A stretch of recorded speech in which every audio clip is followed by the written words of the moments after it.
आँखें, जिसका ज़िक्र हम लोग अक्सर शायरी और कविताओं में सुनते हैं, वो सिर्फ हमारी बॉडी का एक पार्ट नहीं है, बल्कि दुनिया को देखने का एक नज़रिया है। लेकिन आज के बदलते लाइफ़स्टाइल ने, स्ट्रेस ने और पॉल्यूशन ने हमारी आँखों को काफ़ी नुकसान पहुँचाया है और हम इस बात पे ज़्यादा डिस्कस भी नहीं करते हैं। तो इसी टॉपिक पर डिस्कस करने के लिए आज हमारे साथ मौजूद है स्पेशल गेस्ट आई ऑप्थेमोलॉजिस्ट डॉक्टर गौरव दुबे सर, जिन्होंने कई सारी आई सर्जरीज करी है और इनका एक्सपीरियंस काफी ज्यादा मॉडर्न आई सर्जरीज को लेकर काफी ज्यादा है। तो sir welcome to our podcast. Thank you. Thank you for having me. Welcome to our special episode of JNC podcast. चलते चलते तो आज के एपिसोड में हम बात करेंगे आई रिलेटेड प्रॉब्लम्स, मिथ्स और उससे जुड़ी हुई परेशानियों के बारे में। तो सर मेरा पहला क्वेश्चन आपके साथ ये है कि आपको ये प्रेरणा कहाँ से मिली कि डॉक्टर बनना है? क्योंकि आपके फादर भी डॉक्टर हैं शायद। क्योंकि हम लोग जब नीट का नाम सुनते हैं तो हमें ऐसा हो जाता है कि कितना कठिन है। तो आपको ये स्टूडेंट से ऑप्थेल्मोलॉजिस्ट बनने का सफर आपका कैसे रहा?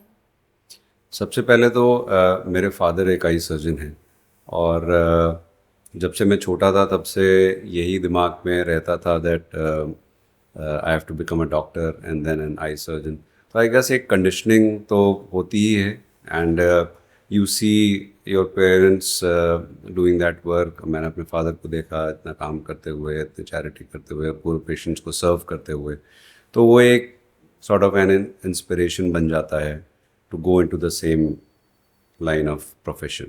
सर ये काफी मतलब आपको देख के नहीं लगता था मेरे पेरेंट्स इतने हैक्टिक शेड्यूल में हैं, तो कभी आपको ये नहीं आया कि मुझे कोई और प्रोफेशन चूज करना चाहिए या फिर ऐसा कुछ? नहीं, ये एक बहुत इंपॉर्टेंट पार्ट है बिकॉज आजकल हम लोग जनरली देख रहे हैं जो बच्चे होते हैं they see their parents being doctors and they realise कि ये बहुत टफ प्रोफेशन है। आपको you have to be on even on Sundays, weekends पे भी आपको काम करना पड़ता है। तो दे फील कि हमको इतनी हेक्टिक लाइफस्टाइल नहीं चाहिए। बट आई गेस हम लोग की जनरेशन एक जनरेशन पहले की है दैन योर जनरेशन। तो उस समय इट वाज ये सवाल दिमाग में नहीं आता था कि क्या मैं इतनी हेक्टिक लाइफस्टाइल जीना चाहूँगा। It was more about what I wanted to do. अगर उसके साथ में एक उतना लेवल ऑफ काम या टाइम डिवोशन आपको देना है, so I guess that was okay with it. Thank you sir. तो मेरा नेक्स्ट क्वेश्चन ये है कि कैटरैक्ट जैसा हम लोग सुनते हैं कि वो ओल्ड एज पेशेंट्स में होता है, लेकिन अभी हम लोग देख रहे हैं कि काफी मिडिल एज जैसे कि 30 टू 35 के बीच में उनको भी ये प्रॉब्लम देखने को मिल रही है। तो सर उससे बचने का तरीका क्या है कि हम उससे कैसे बच सकते हैं ताकि हमें आगे चल के ऐसी प्रॉब्लम ना हो, और जो यंग जनरेशन में भी ये इसका जो ये डिसीज है वो बढ़ रही है, उसको कैसे कंट्रोल कर सकते हैं? एक्चुअली सबसे पहले तो मैं क्लैरिफाई करना चाहूँगा, it is not a disease. ये एक आँख की कंडीशन है जो कि नॉर्मली एजिंग प्रोसेस के साथ में आती है। So most of the cataracts are there in patients who are above 65, 60, 65 उनके ऊपर के पेशेंट्स में आती है। बट ये एक मिथ है कि ये बच्चों में नहीं हो सकता है या यंग एज के प्रोफेशनल्स में नहीं हो सकता है।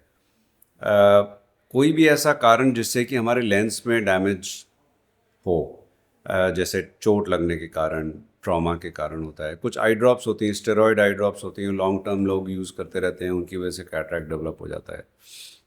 सही या है। कुछ बीमारियां होती हैं आँख की, सो उनके कारण भी कैटरैक्ट हो जाता है। तो यंग एज में हम लोग एक दो बच्चों को ऑपरेट कर चुके हैं, 2 साल के 3 साल के, जिनमें कैटरैक्ट्स थे। सर ये जो आपने स्ट्रेस और ट्रॉमा कहा, क्या ये हमारी आई हेल्थ को अफेक्ट करती है? ट्रॉमा तो डेफिनेटली इफेक्ट करता है। अगर आपकी आंख में कोई चोट लग गई है या कोई बॉल से चोट, नॉर्मली बॉयज़ में या गर्ल्स में शटलकॉक इंजरीज होती हैं बैडमिंटन खेलते समय, या क्रिकेट की इंजरीज होती हैं बॉल से, आंख बॉल डायरेक्टली आंख में लग गई आपके, या कभी हाथापाई हो गई तो उसमें लाठी लग गई, मुक्का लग गया, कुछ लग गया, तो उसमें ब्लंट ट्रॉमा जब भी होगा, so there is always a damage to the eye, और उसमें कैटरैक्ट फॉर्मेशन एक बड़ा कॉमन सा चीज़ है। सर जैसे कि हम लोग घर पर ज्यादा फोन स्क्रॉल करते हैं या फिर ज्यादा डार्क में फोन चलाते हैं, तो हमारे घर पे सब लोग कहते हैं कि ज्यादा मत देखो, आई हेल्थ खराब होगी। तो सर ये क्या ही मिथ है या फिर ज्यादा फोन देखना और ज्यादा स्क्रीन टाइम? क्योंकि आजकल ज्यादातर ऑनलाइन क्लासेस चलती हैं, डिजिटल एजुकेशन का दौर है, तो उसमें क्या हमारी आई हेल्थ सच में बहुत ज्यादा अफेक्ट हो रही है? और अगर अफेक्ट हो रही है तो हम लोग उसको बचाने के लिए क्या करना चाहिए? देखिए, आई हेल्थ, सबसे पहले तो हमें ये समझना है कि आँखें स्क्रीन यूज़ के लिए नहीं बनी है। जैसे जैसे हम इवॉल्व हुए हैं over a period of thousands of years, हमारी आंखें स्क्रीन पे काम करने के लिए नहीं बनी हैं, बट छोटे स्क्रीन पे काम करना जो होता है दैट इज़ मोर हार्मफुल। और मैं यही सजेस्ट करता हूँ सारे पेशेंट्स को कि अगर आपको काम करना भी है या यंग प्रोफेशनल्स को, तो आप एक बड़े स्क्रीन पर करें, जैसे एक लैपटॉप ले सकते हैं आप या टैबलेट ले सकते हैं। छोटे फ़ोन पे स्क्रॉल करना या स्क्रीन देखना ज़्यादा देर के लिए इट इज़ हार्मफुल। आँख में ड्राइनेस आती है, आँखों पे स्ट्रेन पड़ता है, प्लस आप ज़्यादा देर काम करते रहते हो तो आपकी आंखें थक जाती हैं, तो वो वाटरिंग स्टार्ट हो जाती है। तो गैप दे के काम करना चाहिए। एक 30-30-30 का रूल मैं आपको बताना चाहूँगा। 30 मिनट के बाद में 30 फुट दूरी पे कोई भी ऐसी चीज़ को आप फोकस कर सकते हैं जिससे आपकी आंखें थोड़ी रिलैक्स हो जाएं फॉर 30 सेकेंड्स। तो एक गैप दे के अगर आप काम करते रहेंगे तो यू कैन बी मोर। इसमें जो ब्लू रेज और ग्रीन रेज का चश्मा हम लोग सुनते हैं कि लगाने से हेल्प होती है, तो उससे भी क्या हेल्प मिलती है? उससे हेल्प ये मिलती है कि आपकी जो स्क्रीन से आपकी जो रेज आती हैं which are putting a strain on the eyes, तो उससे वो चीज़ कट डाउन हो जाती है। जो ब्लू रे फिल्टरिंग ग्लासेस होती हैं, they help cutting down the harmful rays of the smartphone screen. तो मेरा नेक्स्ट क्वेश्चन है कंप्यूटर विजन सिंड्रोम और डिजिटल आई स्ट्रेन, जो आजकल काफी सुनने में आ रहा है। तो सर ये जो प्रॉब्लम्स है इनसे कैसे छुटकारा मिल सकता है? इसको मतलब आम भाषा में हम लोग कैसे समझें? देखिए, आजकल जो यंगर प्रोफेशनल्स हैं उनका काम भी स्क्रीन पे होता है, एंटरटेनमेंट भी स्क्रीन पे होता है। तो रिकमेंडेड ये रहता है कि जो 8 से 10 घंटा स्क्रीन पे काम करते हैं उनको अगर अपना काम करना है तो दे शुड, जैसा मैंने बोला, on a bigger screen, laptop पे कर सकते हैं या टैबलेट पे कर सकते हैं। और जो अननेसेसरी स्क्रॉलिंग होती है for a longer period of time on a smaller screen, उसको अवॉइड करें। अगर आपका प्रोफेशन है so you can't avoid it, but dryness अगर आँख में है तो आप कुछ आई ड्रॉप्स यूज़ कर सकते हैं, लुब्रिकेंट आई ड्रॉप्स यूज़ कर सकते हैं। They also help with your screen fatigue, जिसको कहते हैं। कंप्यूटर विजन सिंड्रोम एक अलग एंटिटी है जिसको कि आजकल रिकग्नाइज किया जाता है। सर जैसे आपके पास कई सारे पेशेंट आते होंगे, विलेज पेशेंट्स भी आते होंगे, शहर के पेशेंट्स भी आते होंगे, तो उनकी प्रॉब्लम्स में क्या मेजर डिफरेंस देखने को मिलता है और वो उसको इम्प्रूव करने के लिए क्या कर सकते हैं? शहर का पेशेंट थोड़ा सा अवेयर होता है, they are more aware about. आँख में खाली कैटरैक्ट ही नहीं होता है, you have diabetic retinopathy, glaucoma होता है, और बच्चों की समस्याएं होती हैं आँख की। तो जो शहर का पेशेंट होता है वो थोड़ा सा अवेयर होता है, वो अपनी प्रॉब्लम के लिए जल्दी अटेंशन ले लेता है, मेडिकल अटेंशन ले लेता है।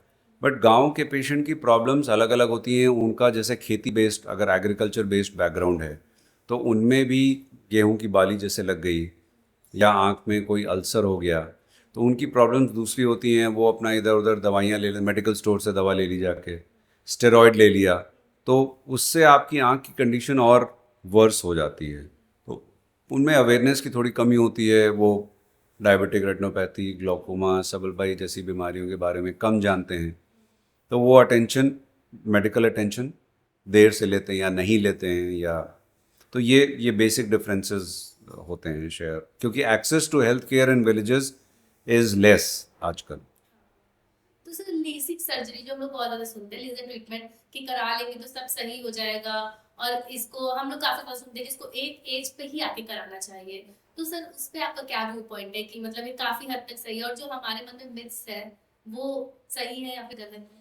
एक एज पे आके इसलिए कराना चाहिए बिकॉज आपकी 18-19 साल तक आने पर आपका जो चश्मे का नंबर है वो स्टेबल हो जाता है in most of the cases. तो अगर आप उसके पहले करा लेते हैं तो कभी कभी ये चांसेस रहते हैं कि चश्मे का नंबर आपका बढ़ सकता है या इंक्रीज़ हो सकता है आफ्टर द सर्जरी। और देखिए, लेज़िक या कोई भी refractive procedure is a surgery, और सर्जरी 100% सेफ या 100% फूल प्रूफ ना दुनिया का कोई डॉक्टर है, ना दुनिया की कोई सर्जरी है। Any surgeon, any surgery, but refractive surgery is one of the safest surgeries. अगर आप परसेंटेजेस में बात करें, 95%, 98, 99% तक सेफ होती है सर्जरी। तो एक एज तक तो करानी चाहिए, और बाद में वंस यू आर 45 तो आपको नियर विजन ग्लासेस लगते हैं. सो आइडियली कहा जाता है कि 20 से 45 साल का period is the ideal time to get your refractive surgery done. So, मेरा लास्ट क्वेश्चन है कि कोई ऐसा पेशेंट है हुआ आया है जिससे आपको मेंटली अफेक्ट किया हो या फिर आपको लगा हो कि ये क्या है, मतलब ऐसा कोई सिचुएशन आई है अभी तक आपके कैरियर में? मैं आपको स्टोरी बताता हूँ. मेरी मदर इन लॉ की सर्जरी होनी थी. उनकी सर्जरी हुई एंड शी इंसिस्टेड कि नहीं भाई मैं पैसे दूंगी, मैं वे करूंगी. तो उसी टाइम के आसपास एक जो ये रेडी लगाते हैं ना, जो सब्जी की वेंडर्स, जो स्ट्रीट वेंडर्स होते हैं, उसका एक बेटा था. उसको दोनों आंखों में कैटरैक्ट था. वो करीब 2.5-3 साल के आसपास का रहा होगा. एंड जब वो छोटा था स्ट्रीट वेंडर, उसको भी कैटरैक्ट हुआ था at a very young age. तो obviously he didn't have the money to, and we were wondering कि इसकी सर्जरी हम लोग कैसे करें. और उसको दोनों आंखों में कैटरैक्ट था. And at this time this surgery came up, so we utilize that surgery amount for operating that child. जो उन्होंने पे किया उसको हम लोगों ने उस बच्चे की सर्जरी के लिए हम लोगों ने यूटिलाइज़ कर लिया. और उसकी दोनों आंखों की सर्जरी हुई. बिकॉज वो छोटा बच्चा था तो we had to put in a good lens, जो कि उसकी पूरी लाइफ के, नॉट कि कोई बैड लेंस होता है, but then we had to give him the best lens. तो that was possible because of. So I always feel कि अगर आपके दिमाग में अगर या आपके दिल में कोई इच्छा है किसी को हेल्प करने की, तो वो हेल्प कहीं ना कहीं किसी ना किसी माध्यम से आ जाती है. I mean whether you realize it or not, you just have to pray for it and it comes. Sir, तो हमारे पॉडकास्ट में एक सेगमेंट होता है जिसमें हम लोग मिथ और रियलिटी को करते हैं, क्योंकि जैसे कि आजकल की जनरेशन है उसको आई के बारे में काफी कम नॉलेज है, तो आपको बताना है कि मिथ है रियलिटी है. Okay. So I have some questions. तो जो पहला क्वेश्चन है कि ज्यादा बुक्स पढ़ने और टीवी देखने से नंबर बढ़ जाता है. Myth. कैटरैक्ट सिर्फ ओल्ड एज पे ही होता है. Myth. आई ड्रॉप्स बिना डॉक्टर के लेना सेफ होता है. Myth. It is not safe. गाजर खाने से आईसाइट परफेक्ट होती है. खाली गाजर खाने से नहीं होती है, बट अगर आप खाली गाजर समझें तो इट्स अ myth. लेसिक के बाद पूरी लाइफ कोई इशू नहीं होता है. Myth. और सर, हम लोग के पॉडकास्ट का एक और सेगमेंट होता है जिसमें हम लोग रैपिड फायर करते हैं. तो हम आपसे कुछ क्वेश्चंस पूछेंगे और उसका आंसर आपको तुरंत तुरंत देना होगा. Right.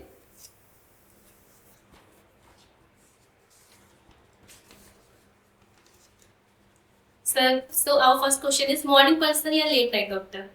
Morning person. सर्जरी से पहले कॉफी या फिर साइलेंस? Silence. स्पेक्स बेटर है या फिर contact lenses? For me personally, specs, but it's a personal choice. Mobile का एक सबसे हार्मफुल फीचर? Mindless scrolling. एक फूड जो हाई हेल्थ के लिए बहुत ज्यादा अंडररेटेड है? आई थिंक आप अपने जो जितना कलरफुल फूड होता है, जैसे शिमला मिर्च होती है हम लोग की अलग अलग कलर्स में होती है. गाजर है, इट्स ऑरेंज इन कलर. पालक है, it's green in colour. So the more number of colored food you have in your on the plate, that is best for eyes. एक हैबिट जो आप चाहते हैं कि सारे स्टूडेंट छोड़ दें? Mindless scrolling, I mean without any purpose. should everyone do? आई की स्पेसिफिक कुछ एक्सरसाइज नहीं होती हैं, बट कुछ प्रिकॉशंस होते हैं. जैसे मैंने बताया कि एक तो स्क्रीन टाइम कम रखें. Specially I mean I want to take your podcast as an platform to highlight छोटे बच्चों में जो हम लोग स्क्रीन की आदत देख रहे हैं. स्मॉल चिल्ड्रन, छोटे छोटे बच्चे 1 साल के 2 साल के, उनको बोलना नहीं आता है बट वो स्वाइप करना जानते हैं, और पेरेंट्स इसमें बड़ा अपना वो समझते हैं अरे बच्चा ये कर लेता है, वो which is harming there eyes. तो हर एक प्लेटफॉर्म पे मैं ये हाईलाइट करता हूँ दैट छोटे बच्चों को स्क्रीन बिल्कुल मत दें. Don't use smartphone as a pacifier होता है ना, हमने उनको पकड़ा दिया, हम भी अपना आराम से हैं और बच्चा भी आराम से है. तो बच्चा क्योंकि आदत आप ही डाल रहे हैं, तो you should not be using smartphone screens for small children. So thank you sir हमारे जेएमसी के चलते चलते के एपिसोड्स में आने के लिए। आपने हम लोग को बहुत सारी अच्छी चीजें बताई जिससे हमारे ऑडियंस को भी काफी हेल्प मिलेगी, और जो मेरे मन में भी आई को रिलेटेड मिथ्स थे उससे भी हम उसमें भी कुछ जानने को मिला। तो thank you very much sir. Thank you, thank you. तो ये था हमारा स्पेशल पॉडकास्ट डॉक्टर गौरव दुबे सर के साथ, जहाँ पर हमने सीखा कि हमको अपनी आई प्रॉब्लम्स को कैसे टैकल करना चाहिए, कैसे हम अपनी आई हेल्थ को और इम्प्रूव कर सकते हैं। तो बने रहिए मेरे साथ। This is Aditi Srivastava. ऐसे ही और पॉडकास्ट के लिए मिलेंगे आपसे जेएमसी पॉडकास्ट के चलते चलते के अगले एपिसोड में। धन्यवाद।